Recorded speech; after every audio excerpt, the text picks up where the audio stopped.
abantu abangakwazi ukuxolisa akuba indalo yabo, hayi, lihlobo abalilo, abaphakame ngalo, abaselfish ngalo. Ndayibeka lo hlobo mna ndisube ndiyijikeleza, hayi. Ingangumlingane wakho, ingangumntakwenu, ingangudadewenu, ingayikhazini yakho. Uyibone belona hlobo ixolisa ngalo kukwenzela into entle, kodwa ingazukwazi uvula umlomo wayo iyithethe. Kanti ungandenzela into entle, ndiyithande kunjalo nje, ndiyibulele, kodwa ndifuna into ezawuphuma apha emlonyeni kuwe.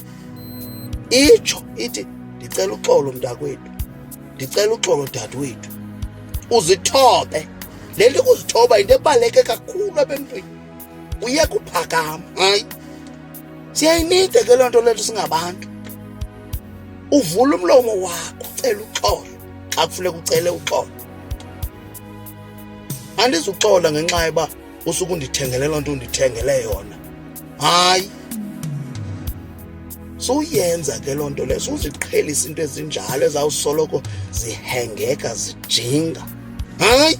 Masingajingi, phuma kule, uthi ungena kwenye ube leya isemva sowuyingcibile.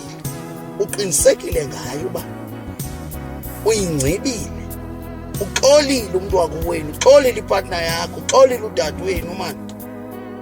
Hayi mani, hayi mani, khalisuse le mpakamo. Yimpakamo le ngxaki, yiyo.